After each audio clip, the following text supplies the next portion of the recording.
9 things to release after 60 for a life of joy and freedom. Have you ever felt like you're carrying a weight you didn't sign up for? After a lifetime of hard work, raising kids, and putting others first, you're finally in your 60s, ready to embrace this new chapter. But what if the secret to thriving isn't about adding more to your life, but letting go of what's holding you back? If you're over 60, this question might hit home. What's stopping you from living with more joy, peace, and freedom right now? In this video, we're diving into 9 things you should consider releasing after 60. Not because you've messed up, but because you've earned the right to live lighter. From habits to fears, these shifts can transform how you wake up tomorrow. Stay with me until the end. The final one might just change everything. Let's get started. 1. Let go of saving out of fear. First up, stop hoarding money out of worry. I know, it sounds counterintuitive. You've spent decades hearing, save for a rainy day, save for retirement, save just in case. And that discipline got you here, maybe with a solid nest egg, a paid-off house, no debt. But what happens when later is now? I met a man named Tom, 68, with over $1.5 million saved. Yet every time his wife suggested a cruise or a new patio set, he'd freeze. "What if we need it later?" he'd say. I asked him, what if later never comes the way you think? That question lingered. Saving is about securing your future, but at 60 plus, your future is today. If your basics are covered, give yourself permission to enjoy. A trip with your kids, a fancy dinner, a memory worth making. Not recklessly, but without guilt. Shift the question from "what if I run out" to "what's worth spending on now?" Your money isn't just for emergencies, it's for living, for connection, for joy. 2. Let go of spending on things that don't spark joy. Next, stop spending on things that don't light you up. Once you're free to spend, make sure it counts. Too often we buy out of habit, guilt, or pressure. Clothes we never wear, gifts we feel obligated to give, gadgets we don't need.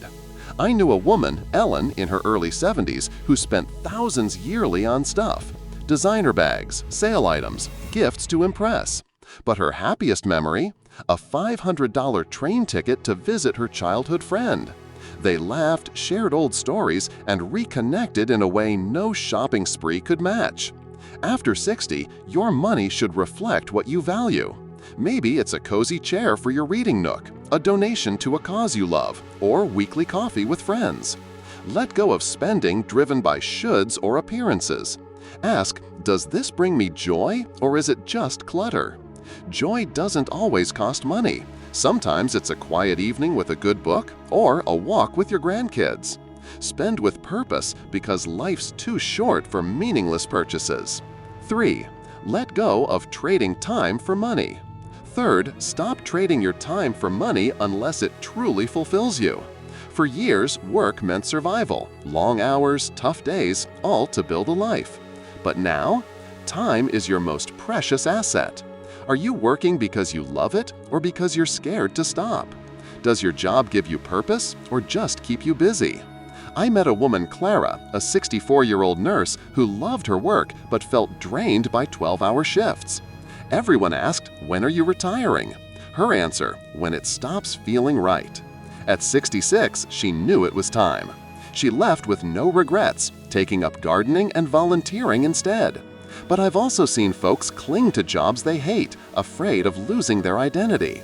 You can always earn more money, but you can't earn more time. If work sparks joy, keep going. If it's draining you, it's time to trade time for meaning. Hobbies, family, or just the freedom to be. 4. Let go of postponing dreams. Fourth, stop delaying the experiences you crave. How many times have you said, "I'll do it someday"? Travel, learn guitar, visit that old friend. But someday isn't guaranteed. I knew a couple, Jim and Linda, who dreamed of hiking national parks. They had the savings, the time, but kept saying, "next year." Then Jim had a minor stroke. It wasn't serious, but it was a wake-up call. They hit the trails 6 months later, and it was the adventure of a lifetime. Not perfect, but theirs. What's your someday? A painting class? A road trip? A letter you've meant to write? You don't need permission or perfect timing. Fear of change or failure often hides behind later. Let it go. Say yes to one thing today. You're not too old, and it's not too late. The world's still full of magic. Grab it now. 5. Let go of ignoring your health. 5th, stop neglecting your health. This isn't about guilt, it's about freedom. After 60, it's not just about how many years you have left, but how many healthy years. Without energy or mobility, even the best plans, a trip, a family picnic, lose their shine. Would you rather have millions but feel exhausted, or less money but vibrant health? Most pick the latter, yet live like the former. You don't need to run marathons or go vegan. Start small, a daily walk, swapping soda for water, or joining a senior yoga class. These boost balance, energy, and independence. I knew a man, Ray, who started stretching 10 minutes a day at 62. A year later, he was chasing his grandkids without pain.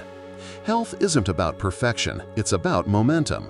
Book that checkup, take that first step, cook one healthy meal this week. Your body's your ticket to the life you want. Give it the care it deserves.